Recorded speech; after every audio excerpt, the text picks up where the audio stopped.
এটা আল্লাহ তাআলার দয়া ছাড়া আর কিছু নয়। রহমান শাব্দিক অর্থ হচ্ছে কি দয়া। তাফসীরে কিতাবের মধ্যে লিখেছেন রহমান দুনিয়া ওয়াল আখিরা, দুনিয়ার যত ধরনের দয়া থাকে, যত ধরনের রহমত থাকে সবগুলো আল্লাহর। আবার আখিরাতের মধ্যে যত ধরনের রহমত থাকে সবগুলো আল্লাহর। দুনিয়ার দয়া, দুনিয়ার মধ্যে কি কি? আমরা একে অপরকে ভালোবাসি, আছে না? একে অপরকে আমরা এই যত ধরনের মায়া আছে সবগুলো দেখাই। আবার আল্লাহ তাআলা আমাদেরকে দয়া করেন, এই দুনিয়ার মধ্যে দয়া করেছেন বিধায় তো আমরা কাজগুলো সম্পন্ন করতে পারছি। আবার আখিরাতের মধ্যে আল্লাহ পাক রব্বুল আলামিন দয়া করবেন, তার দয়ার কোনো শেষ নাই। সেদিন যদি দয়া না করে আমরা জান্নাতেও যেতে পারবো না। রহমানুদ দুনিয়া ওয়াল আখিরা। আবার অন্য আয়াতের মধ্যে বলেছেন সুম্মা ইস্তাওয়া আলাল আরশ আর রহমানু আলাল আরশি ইস্তাওয়া। আল্লাহর দয়া সমসীন হচ্ছে কি আরশ আজিমের মধ্যে। আল্লাহ তাআলা আরশ আজিমের উপর দয়া এবং তিনি নিজেই সেখানে আছেন। বেষ্টন করে, দয়াকে বেষ্টন করে আল্লাহ তাআলা কোথায় আছেন? আরশ আজিমের মধ্যে। আর রহমানু আলাল আরশি ইস্তাওয়া লাহু মা ফিস সামাওয়াতি ওয়া মা ফিল আরদি ওয়া মা বাইনাহুমা ওয়া মা তাহতাস সারা। আল্লাহ পাক রব্বুল আলামিন যত ধরনের দয়া আছে সবগুলা সেখানে আছেন। আবার তার দয়া দিয়ে সমস্ত জগৎ প্রতিপালক তার মুখে। লাহু মা ফিস সামাওয়াত, সমস্ত জগৎ, আসমান বলেন, জমিন বলেন, ওয়া মা বাইনাহুমা, এবং মধ্যখানে বলেন লাহু মা ফিস সামাওয়াতি ওয়াল আরদ ওয়া মা বাইনাহুমা ওয়া মা তাহতাস সারা, এবং জমিনের অতলে গহ্বরে যা কিছু আছে সবগুলা কার দয়া? আল্লাহর দয়া। মোট কথা আল্লাহর দয়া ছাড়া কেউ বাঁচতে পারে না, কেউ চলতে পারে না, কেউ ফিরতে পারে না, কেউ কিছু করতে পারে না। তার দয়ার সাগর আর সাগর। হাদিসে কুদসির মধ্যে আছে আল্লাহ পাক রব্বুল আলামিন এই দয়াকে 100 ভাগে ভাগ করেছেন, এই রহমতকে 100 ভাগে ভাগ করেছেন, এই ভালোবাসাকে 100 ভাগে ভাগ করেছেন। 99 ভাগ, 99টি দয়া আল্লাহ তাআলা নিজের নিকট রেখে দিলেন, আরেক ভাগ সকল মানুষের নিকট ঢেলে দিলেন। সকল মানুষকে 1 ভাগ দিয়েছেন শুধু।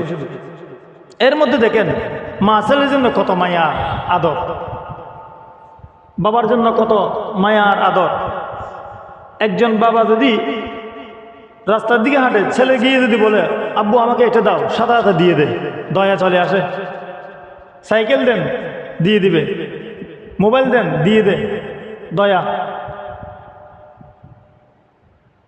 মা যদি বলে ছেলেকে, ছেলে যদি আবার আবেদন করে মায়ের নিকট, অবশ্যই মা দেওয়ার জন্য প্রাণ প্রয়, নিবেদিত প্রাণ সবসময় দিতে থাকে, যেটা খুশি সেটা দেয়, সেটা হচ্ছে কি দয়া। শুধু মানুষ নয়, আপনি গরু, ছাগল, হাঁস, মুরগি যা আছে সবগুলারও দয়া আছে না নাই? একটা মুরগি যদি আকাশের উপর যদি কোনো কাক যদি দেখতে পাই, সাথে সাথে ওই মুরগি তার বাছুরকে নিয়ে আর জড়াই ধরে। তাড়াতাড়ি কি করে জানেন? তার ডানাগুলো মেলে নিজের বাচ্চাকে, বাছুরকে তাড়াতাড়ি করে ঢুকায় ফেলে, বুকের ভিতর ঢুকায় রাখে, যেন কাকে নিয়ে না যায় মুরগির বাচ্চাকে। কত দয়া! 1 ভাগ মাত্র দয়া দিয়ে আল্লাহ পাক রব্বুল আলামিন এতটুকু করেছেন। আর 99 ভাগ যার নিকট আছে মহান আল্লাহ তাআলার নিকট, তার দয়া আর ভালোবাসা কতটুকু, দয়া আর কতটুকু। সেজন্য আমরা দয়া চাইবো কার নিকট? আল্লাহ তাআলার নিকট। আল্লাহ তাআলার নিকট দয়ার সাগর ছাড়া আর কিছু নাই। আল্লাহ তুমি দয়ার সাগর, রহমানুর রহিম, তোমার দয়ায় পূর্ণ আমার সারা নিশিদিন। সব সময় আমরা দয়া চাইবো কার? আল্লাহ তাআলার। তার নিকটে সবগুলো দয়া আর দয়া। তিনি দয়া করেছেন, আমাদেরকে সৃষ্টি করেছেন। তিনি দয়া করেছেন, আমাদেরকে কোরআন শিখিয়েছেন। তিনি দয়া করেছেন, আমাদেরকে ইনসান বানিয়েছেন, তিনি দয়া করেছেন আমাদেরকে বয়ানও করার জন্য কি দিয়ে শক্তি দিয়েছেন। আর রহমান মহান দয়াময় খোদা, আল্লামাল কোরআন, তিনি আমাদেরকে কোরআন শিখিয়েছেন। খলাকাল ইনসান, তিনি আমাদেরকে সৃষ্টি করেছেন। আল্লামাহুল বায়ান, আবার বর্ণনা করার জন্য তিনি আমাদেরকে শক্তি দান করেছেন। দয়াময় মেহেরবান, শেখালেন আল কোরআন, বানালেন ইনসান, শেখালেন বায়ান, বানালেন ইনসান, শেখালেন বায়ান। আর রহমান আল্লামাল কোরআন, এটার অর্থ আর রহমান তিনিই তো দয়াবান, দয়ার সবগুলো কার নিকট? তার নিকট। আল্লাহ পাক রব্বুল আলামিন তার দয়ার যখন জুস খেলে দিবে, তখন বান্দাদেরকে সবগুলা মাফ করে দিবেন। আমরা বান্দা হিসেবে অনেক গুনাহ করে থাকি, গুনাহ সমস্ত বান্দা হচ্ছে গুনার মধ্যে ডুবিত। কুল্লুহুম খাত্তাউন, আমরা গুনাহগার বান্দা। ওয়া খায়রুল খাত্তাইনা আত-তাওয়াবুন, আবার সবচেয়ে উত্তম বান্দা হচ্ছে কি ওই বান্দা যে বান্দা গুনাহ করার পর সাথে সাথে তওবা করে নেয়।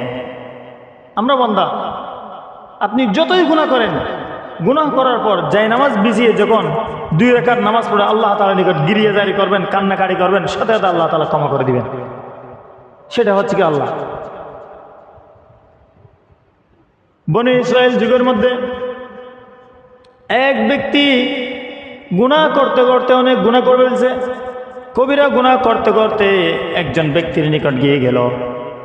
ওই ব্যক্তিকে বলছে, আমি তো মানুষ অনেক হত্যা করেছি, একে একে 99টি আমি মানুষ হত্যা করেছি, আমার গুনাহ মাফ হবে নাকি? জিজ্ঞাসা করলেন। তখন সে আশ্চর্যান্বিত হয়ে বলতে লাগলেন, তুমি এত বড় পাপী, তোমার গুনাহ আল্লাহ তাআলা ক্ষমা করবে না।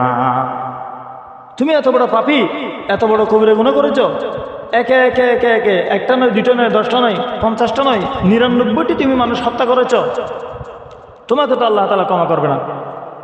ওই ব্যক্তি রাগান্বিত হয়ে যার থেকে জিজ্ঞাসা করা হলো, ওই ব্যক্তি যখন এই উত্তর দিল, সাথে সাথে ওই ব্যক্তিকে কতল করে সেঞ্চুরি করে ফেলল। যদি মাফ না হয় তাহলে তোমাকেও রাখবো না, তোমাকেও কতল করে ফেলব। আবার যখন আরেকজন আলেমের নিকট গেলেন, ওই আলেমের নিকট জিজ্ঞাসা করতে লাগলেন, আমি মানুষ হত্যা করতে করতে 99টি নয় 100টি পর্যন্ত হত্যা করেছি, আল্লাহকে আমার গুনাহ মাফ করবে নাকি? আল্লাহকে আমার গুনাহ মাফ করবে? তখন ওই আলেম বলতেছেন, কোরআনে কারীমের মধ্যে আছে, লা তাকনাতু মির রাহমাতিল্লাহ, তোমরা আল্লাহ তাআলার রহমত থেকে নৈরাশ হও না। তুমি যতই পাপ করো আল্লাহ তাআলা অবশ্যই ক্ষমা করে দিবেন। সাথে সাথে সেই ব্যক্তি বলতে লাগলেন, আয় আল্লাহ, আমি আর গুনাহ করব না, হত্যা করব না, আমাকে মাফ করে দাও। তিনি গিরিয়াজারি কান্নাকারি করে আল্লাহ তাআলার নিকট চাইলেন, আল্লাহ তাআলা সাথে সাথে ওই ব্যক্তিকে ক্ষমা করে দিলেন। তাহলে আল্লাহর দয়া কত দেখছেন? আপনি 100টি মানুষ হত্যা করেছেন, কবিরা গুনাহ করেছেন, এরপরও আপনি নৈরাশ হবেন না। লা তাকনাতু মির রাহমাতিল্লাহ, লা তাইয়াসু মির রাউহিল্লাহ, আল্লাহর রহমত থেকে নৈরাশ হবেন না, অবশ্যই আল্লাহ তাআলা ক্ষমা করে দিবেন। সেজন্য আল্লাহর দয়া সাগরের মতো। আল্লাহ তাআলা আরেকটি হাদিসে কুদসির মধ্যে বলেন, কোন বান্দার যদি পাপ যদি এই নদীর পানির মতো হয়, সাগরের পানির মতো হয়, বিলের পানির মতো হয়, খালের পানির মতো হয়, তাহলে আল্লাহ তাআলা বলেন, আমার দয়া সাগরের মতো। তোমার গুনাহ যদি কিসের মতো হয়? বিলের পানি, খালের পানি মতো হয়, তাহলে আমার দয়া কিসের মতো? সাগরের মতো দয়া। এত বড় দয়া। আর যদি কোনো ব্যক্তির গুনাহ যদি এই সারা জাহানের মতো হয়, সারা পৃথিবীর মতো গুনাহ করে থাকেন, তখন আল্লাহ তাআলা বলতেছেন, আমার দয়ার রহমত আরশ আজিমের আকাশের মতো। তার মানে আল্লাহ তাআলার দয়া বেশি। রহমতের জুস যখন খেলবে তখন সাথে সাথে কি করে দিবেন? ক্ষমা করে দিবেন। ওই বলছিলেন না ঘটনা গত জুমায়, মানুষ আবেদ, বনী ইসরাইলের আবেদ করতে, ইবাদত করতে করতে করতে করতে 500 বছর 1000 বছর পর্যন্ত কি করেছেন? ইবাদত করেছেন। তখন কাল কিয়ামতের দিন যখন আল্লাহ তাআলা দাঁড় করিয়েছেন, তখন বলছে, হে আমার বান্দা, আমার রহমতের দয়ার সাগরের জুস মেলে তুমি জান্নাতের মধ্যে চলে যাও। তখন সে বলতো, ইয়া আল্লাহ, আমি তো অনেক আমল করেছি, আমি তো ইবাদত করেছি, আমি আপনার নাফরমানি করি নাই। তখন আল্লাহ তাআলা উত্তর দে, তুমি ইবাদত করেছো, ইবাদতের দেখাও, হিসাব দেখাও, তাহলে আসো একটু হিসাব মিলাই। আমি যে তোমাকে একটি চক্ষু দান করেছি, একটি কান দান করেছি, একটি হাত দান করেছি, তার বদলায় তুমি এক পাল্লার মধ্যে রাখো চুক্তি, আর তোমার 500 বছরের নেক আমল এক পাল্লার মধ্যে রাখো। হঠাৎ করে ওই চুকের পাল্লাটা বাড়ি হয়ে যাবে। তুমি এক পাল্লার মধ্যে কি রাখো? আমার দেওয়া নিয়ামত চুক রাখো, আর তোমার 500 বছরের ইবাদতগুলো রাখো। ওই 500 বছরের ইবাদত চাইতে আল্লাহ তাআলার নিয়ামত, বড় নিয়ামত যে চুক দান করেছেন, চুকের নিয়ামতটা বাড়ি হয়ে যাবে। এত দয়া আল্লাহ তাআলার রহমত। সেই জন্য আল্লাহ তাআলার নিকট সবসময় কি চাইব? দয়া চাইব। আর রহমানির রহিম মালিকি ইয়াউমিদ্দিন। আল্লাহ তাআলা আমাদেরকে অনুগ্রহ করেছেন, দয়া করেছেন বিদায় আমরা আজকে মানুষ হয়েছি, আমরা কোরআন চিনতে পেরেছি, হাদিস চিনতে পেরেছি। ইসলামের যত আমল আছে, ভালো আমল, সবগুলো করার জন্য আল্লাহ তাআলা আমাদেরকে জ্ঞান দান করেছেন, এবং আল্লাহ তাআলার কথা অনুযায়ী চলবো, আল্লাহ তাআলার দয়ার ভালোবাসা চাইব। সবসময় আল্লাহ তাআলার নিকট দয়ার ভালোবাসা চাইব। এরপর আসতেছে মালিক ইয়াউমিদ্দিন, বিচারের দিনের মালিক, কিয়ামতের দিবসের মালিক একমাত্র আল্লাহ। পৃথিবীর মধ্যে এক একজন মানুষ এক একটা জিনিসের মালিক হয়ে থাকেন। কেউ স্বর্ণের মালিক, কেউ তেলের মালিক, কেউ খনিজ পদার্থের মালিক, কেউ গ্যাসের মালিক, কেউ বাসভবনের মালিক, কেউ ইন্ডাস্ট্রির মালিক, কেউ পৃথিবীর মালিক, কেউ এক একজন এক একটির মালিক। সবাইকে আল্লাহ তাআলা দান করেছেন, দিয়েছেন কে? আল্লাহ।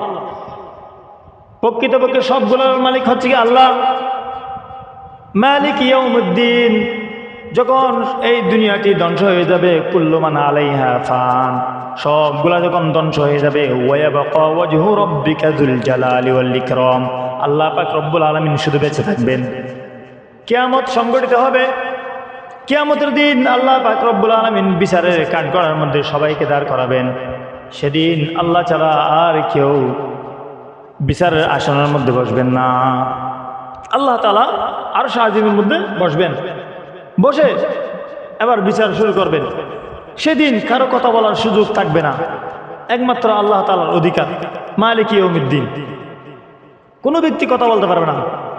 কিয়ামতের দিন, হাসরের দিন সবাই বলবে ইয়া নফসি ইয়া নফসি, কারণ নিজের কতগুলা গুনাহ করেছে, নিজে কতগুলা লাভ করেছে, সওয়াব করেছে, তার আমলের উপর ভিত্তি করে সবাই ইয়া নফসি বলে আল্লাহকে ডাকতে থাকবে, ইয়া নফসি, আমাকে বাঁচাও, আমাকে বাঁচাও। তখন আল্লাহকে ডাকবে সবাই। সেদিন কেউ কারো চিনবে না, কোনো ব্যক্তি আরেকজন ব্যক্তিকে কি চিনবে না। নিজের মা থেকে ছেলে আলাদা হয়ে যাবে, বাবা থেকে ছেলে আলাদা হয়ে যাবে, ছেলে বাবা থেকে আলাদা হয়ে যাবে, রাজা প্রজা থেকে আলাদা হয়ে যাবে, নেতা তাদের কর্মচারী যারা রয়েছে তাদের থেকে আলাদা হয়ে যাবে। চিনবে না কেউ। রাজা প্রজা, মালিক কর্মচারী একে অপর থেকে আলাদা, সবাই ইয়া নফসি বলে ডাকতে থাকবে। সেদিন মাথার উপর সূর্য চলে আসবে। সূর্যের গরমে মাথার মগজ টপ টপ করে গড়গড়ায়, টপ টপ করে পানিগুলা পড়তে থাকবে। ঘাম বের হয়ে নাকের ছিদ্র, কানের ছিদ্র হয়ে বেয়ে বেয়ে পড়বে মগজগুলি। সেই রকম গরম। সে অবস্থার মধ্যে আল্লাহ পাক রব্বুল আলামিন ডাক দিয়ে বলবেন, আজকের দিনের মালিক আমি আল্লাহ।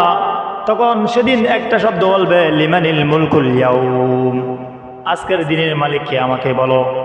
সবাই তো দুনিয়ার মধ্যে এক একজনে এক একটার মালিক বলেছিলে, আজকের দিনের মালিককে আমাকে বলো। তখন কেউ বলবে না, কেউ বলতে পারবে না, সুযোগ পাবে না। সুযোগ কিভাবে পাবে? কথা পর্যন্ত বলতে পারবে না, টু শব্দ বলতে পারবে না। তাফসীর ইবনে কাসিরের মধ্যে লেখা আছে, কোনো ব্যক্তি একটা শব্দ পর্যন্ত বলতে পারবে না, এরকম লেখা আছে। শুধু ইয়া নফসি বলতে থাকবে, আর কিছু না। সেদিন আল্লাহ পাক রব্বুল আলামিন বলবেন, লিমানিল মুলকুল ইয়াউম, তোমরা দুনিয়ার মধ্যে রাজাগিরি বাদশাগিরি চালিয়েছ, দেশ চালিয়েছ, এলাকা চালিয়েছ, মেম্বার হিসেবে আবার চেয়ারম্যান হিসেবে সবগুলা কাজ করেছ। সেদিন এক একটার মালিক ছিল, এক একটা অধিকারী ছিল। আজকের দিনের অধিকারীকে আমাকে একটু বলো, তখন কেউ উত্তর দিতে পারবে না। আল্লাহ পাক রব্বুল আলামিন নিজে নিজে উত্তর দিবেন, লিল্লাহিল ওয়াহিদিল কাহ্হার, একমাত্র আজকে বিচারের দিনের মালিক হচ্ছে আমি আল্লাহ। নিজে আল্লাহ তাআলা উত্তর দিয়ে দিবেন, লিমানিল মুলকুল ইয়াউম লিল্লাহিল ওয়াহিদিল কাহ্হার, আমি আল্লাহ ছাড়া এই দিনের মালিক কেউ নয়। সেদিন আল্লাহ পাক রব্বুল আলামিন সবাইকে দাঁড় করাবে। কোরআনে কারীমের মধ্যে আছে, আল্লাহ পাক রব্বুল আলামিন ফেরেশতা এবং মানব জাতিকে সারিবদ্ধভাবে দাঁড় করাবেন। ইয়াউমা ইয়াকুমুর রূহু ওয়াল মালাইকাতু সাফফান লা ইয়াতাকাল্লামুনা ইল্লা মান আযিনা লাহুর রাহমানু ওয়া ক্বালা সাওয়াবা।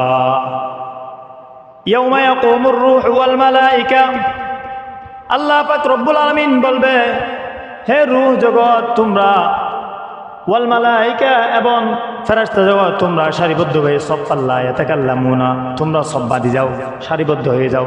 লা ইয়াতাকাল্লামুনা, কেউ কথা বলতে পারবে না। ইল্লা মান আযিনা লাহুর রহমান, শুধুমাত্র আল্লাহর দেওয়া অনুমতি ছাড়া আর কেউ কথা বলতে পারবে না। অর্থাৎ যে ব্যক্তিকে অনুমতি দিবে সেই কথা বলবে। যাকে আল্লাহ তাআলা অনুমতি দিবে, দেখি তুমি বলো, তখন সে বলতে পারবে। ইল্লা মান আযিনা লাহুর রহমান ওয়া ক্বালা সাওয়াবা, সবাই চুপ করে বসে থাকবে, দাঁড় করেন। আবার অন্য আয়াতের মধ্যে আল্লাহ পাক রব্বুল আলামিন বলেন, ইয়াউমা ইয়াতি লা তাকাল্লামু নাফসুন ইল্লা বিইজনি ফামিনহুম শাকিয়্যুন ওয়া সাঈদ। আল্লাহ পাক রব্বুল আলামিন কাল কিয়ামতের দিন সবাইকে সারিবদ্ধভাবে যেখানে দাঁড় করাবেন, তাদের মধ্যে কেউ কথা বলতে পারবে না। ইয়াউমা ইয়াতি লা তাকাল্লামু নাফসুন, কোনো ব্যক্তি এক বিন্দু পরিমাণ টু শব্দ কথা বলতে পারবে না, ইল্লা বিইজনিহি, আল্লাহর অনুমতি ছাড়া। ফামিনহুম শাকিয়্যুন ওয়া সাঈদ, দুই ভাগে বিভক্ত হয়ে যাবে। এক ভাগ হচ্ছে কি ভাগ্যবান ব্যক্তি, তারা ডান পাশে চলে যাবে। আর এক ভাগ হচ্ছে কি হতভাগা ব্যক্তি। ফামিনহুম শাকিয়্যুন ওয়া সাঈদ, যারা হতভাগা তারা বাম পাশে থাকবে, যারা সাঈদ ভাগ্যবান ব্যক্তি তারা কোথায় থাকবে? ডান পাশে থাকবে। অর্থাৎ সেদিনে আল্লাহ পাক রব্বুল আলামিন বিচারের কাঠগড়ার মধ্যে বিচার শুরু করে দিবেন। আল্লাহ তাআলা সর্বপ্রথম আমাদের প্রিয় নবী হযরত মুহাম্মদুর রাসূলুল্লাহ সাল্লাল্লাহু আলাইহি ওয়াসাল্লামকে অনুমতি দিবেন। তখন রাসূলুল্লাহ সাল্লাল্লাহু আলাইহি ওয়াসাল্লাম কথা বলবে সর্বপ্রথম। এরপর আস্তে আস্তে বিচার কার্যক্রম শুরু করে দিবে। অনেক কথা আছে এখানে, ভিতরে অনেক কি আছে, কথা আছে। কারণ সবাই তো ইয়া নফসি করতে থাকবে, কিন্তু আমাদের রাসূল সাল্লাল্লাহু আলাইহি ওয়াসাল্লাম বলবে ইয়া উম্মতি ইয়া উম্মতি। দেখেন, কোন নবী পর্যন্ত ইয়া উম্মতি বলতে পারবে না, শুধু আমাদের প্রিয় নবী হযরত মুহাম্মদ রাসূলুল্লাহ সাল্লাল্লাহু আলাইহি ওয়াসাল্লাম একজন বলতে পারবে। তিনি সেদিন দেখাই দিবেন, বিচার কার্যক্রম শুরু করার জন্য আদেশ দিবেন, আয় আল্লাহ শুরু করে দিন এখন। তখন আল্লাহ তাআলা বিচারের কার্যক্রম কি করবেন? শুরু করবেন। মালিকি ইয়াউমিদ্দিন, বিচারের দিনের মালিক। ইয়্যাকা না'বুদু ওয়া ইয়্যাকা নাস্তাঈন, এবার শুরু হতে যাচ্ছে আমাদের পরিচয়, আমরা আল্লাহ তাআলার বান্দা। ইয়্যাকা না'বুদু, আয় আল্লাহ আমরা তো আপনারই ইবাদত করি। হরফে হাসর, ইয়্যাকা, আপনারই ইবাদত করি, আর কারো নয়। ইয়্যাকা না'বুদু, ইয়্যাকা না'বুদু, আয় আল্লাহ আপনারই ইবাদত করি। ওয়া ইয়্যাকা নাস্তাঈন, আপনার নিকটে সাহায্য প্রার্থনা করি। ইবাদত করবো কার? আল্লাহ তাআলা, শুধুমাত্র আল্লাহ তাআলার ইবাদত করবো, আর কারো নয়। কারো ইবাদত করা যাবে না, শুধুমাত্র আল্লাহ তাআলার ইবাদত করতে হবে। আল্লাহ তাআলার ইবাদত করার মধ্যে রয়েছে বন্দেগী। আপনি যদি আল্লাহ তাআলার গোলামি করেন, তখন আল্লাহ পাক রব্বুল আলামিন আপনাকে গোলাম হিসাবে স্বীকৃতি দিয়ে দিবে। আপনি যে গোলাম, আল্লাহ তাআলার গোলাম, সেটা পরিচয় কি? আপনার ইবাদতের মধ্যে দিয়ে, গোলামির মধ্যে দিয়ে, নামাজের মধ্যে দিয়ে, যত ভালো আদেশ আছে সবগুলোর মধ্যে দিয়ে আল্লাহ তাআলার গোলাম। আর কারো ইবাদত করা যাবে না, আর কারো প্রশংসা করা যাবে না, আর কারো পূজা করা যাবে না। যদি কোনো ব্যক্তি যদি সেরকম পূজা করতে যায় অন্য কারো, তাহলে সেটা শিরিক হয়ে যাবে।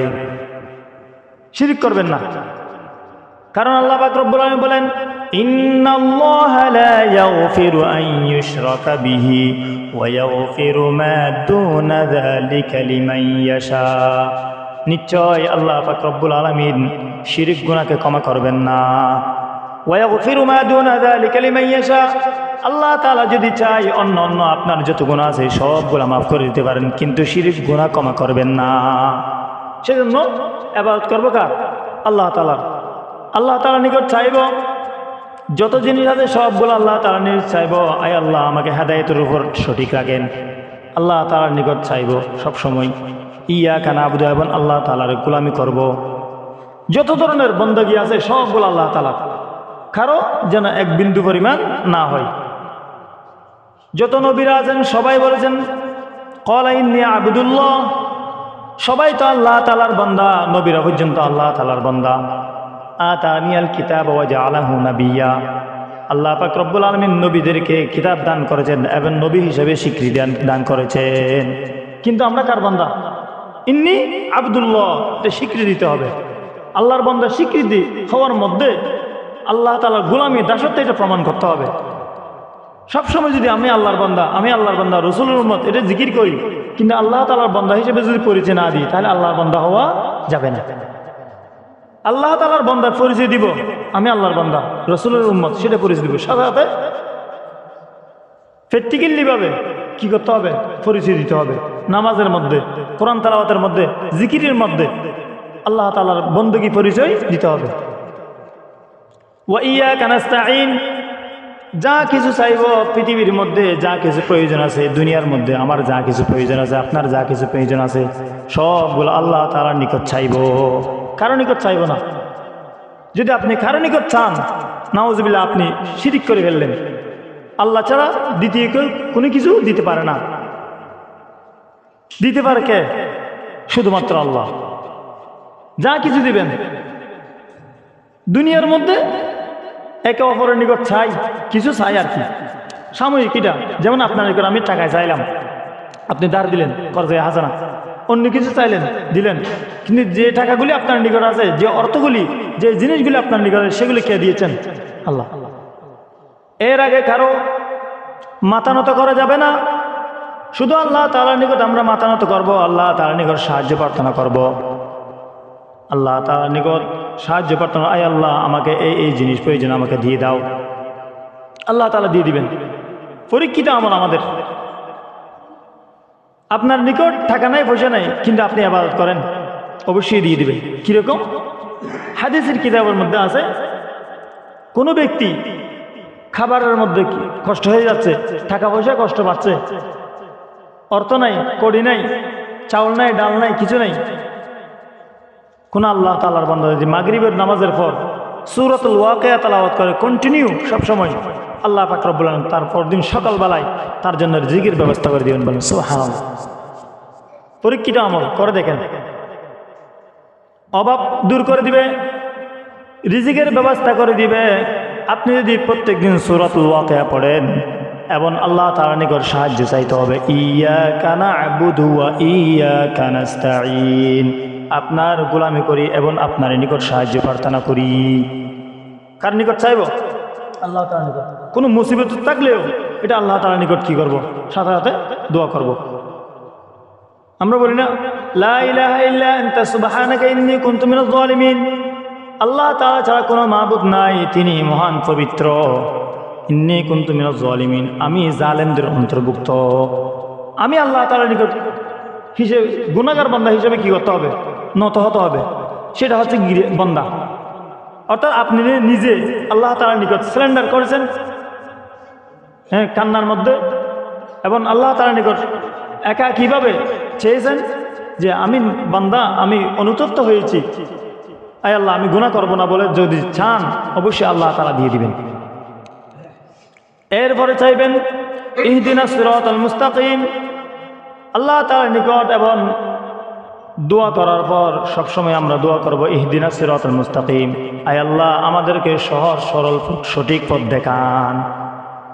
দুনিয়ার মধ্যে যা কিছু আছে সবগুলো তো করি, আয় আল্লাহ আপনার গোলামি করি এবং আপনার নিকট সাহায্য প্রার্থনা করি, কিন্তু যে আমাদেরকে চালাবেন সিরাতুল মুস্তাকিমের উপর চালান, এটা দোয়া করতে হবে। সহজ সরল পথ, ইহদিনাস সিরাতাল মুস্তাকিম। আচ্ছা সেই পথটি কোনটি? কোরআনে কারীম অন্য আয়াতের মধ্যে বলে দিয়েছেন, এরপরেও বলে দিয়েছেন আল্লাহ পাক রব্বুল আলামিন সিরাতাল্লাযীনা আন'আমতা আলাইহিম। আল্লাহ তাআলা বলতেছেন যাদের উপর আমি আল্লাহ পাক রব্বুল আলামিন অনুগ্রহ দান করেছি তাদের পথ হচ্ছে কি সহজ সরল সঠিক পথ। সঠিক পথ হচ্ছে যাদের উপর আমি আল্লাহ তাআলা কি দান করেছি? নিয়ামত দান করেছি। নিয়ামত কাদেরকে দান করেছেন? আবার আসেন 5 নম্বর পারার মধ্যে 8 নম্বর পৃষ্ঠায় আল্লাহ পাক রব্বুল আলামিন বলেছেন, ফাউলাইকা মা'আল্লাযীনা আন'আমাল্লাহু আলাইহিম মিনান নাবিয়্যিনা ওয়াস-সিদ্দীকিনা ওয়াশ-শুহাদা'i ওয়াস-সালিহিন। ফাউলাইকা মা'আল্লাযীনা আন'আমাল্লাহ, আল্লাহ পাক রব্বুল আলামিন ওই সমস্ত ব্যক্তিবর্গকে নিয়ামত দান করেছেন, তার মধ্যে মা'আন নাবিয়্যিন, নবীদেরকে আল্লাহ তাআলা অনুগ্রহ করেছেন, দান করেছেন, দয়া করেছেন। আমরাও যদি সেভাবে যদি চলি আমাদেরকে কি করবেন? দান করবেন, সেটা চাইতে হবে। নবীদেরকে দান করেছেন মান নাবিয়্যিন ওয়াস সিদ্দীকিন, যারা সত্যবাদিতা পালন করেছে, সত্যের উপর আপোষহীন, সত্য সবসময় সত্য কথা বল, মিথ্যার গুঞ্জাইশ থাকবে না তার নিকট। আল্লাহ তাআলা তাদেরকে কি করেছেন? নিয়ামত দান করেছেন। মা'আন নাবিয়্যিন ওয়াস সিদ্দীকিন ওয়াশ শুহাদা'i ওয়াস সালিহিন, এবং শহীদগণ যারা আছে এবং সালিহিনগণ নেককার বান্দা যারা আছে তাদেরকে আল্লাহ পাক রব্বুল আলামিন অনুগ্রহ দান করেছেন। তাদের পথে আমাদেরকে চালাও। আল্লাহর নিকট দোয়া করব, ইহদিনাস সিরাতাল মুস্তাকিম, আয় আল্লাহ আপনি যাদেরকে অনুগ্রহ দান করেছেন, যাদেরকে দয়া করেছেন, তাদের পথ আমাদেরকে, সেই পথের মধ্যে আমাদেরকে চালাও। সবসময় দোয়া করব। সেজন্য তো এই নামাজের মধ্যে সূরাতুল ফাতিহা পড়তে হয়। দেখেন প্রত্যেক রাকাতের মধ্যে আমরা দোয়া করে থাকি, ইহদিনাস সিরাতাল মুস্তাকিম, সঠিক পথ দেখার জন্য। সময় শেষ, যদি সুযোগ হয় ইনশাল্লাহ আরেকটি আয়াত আছে, সেই আয়াতটি ইনশাল্লাহ আগামী জুমার বলবো। আল্লাহ পাক আমাদের সকলকে আমল করার তৌফিক দান করুক।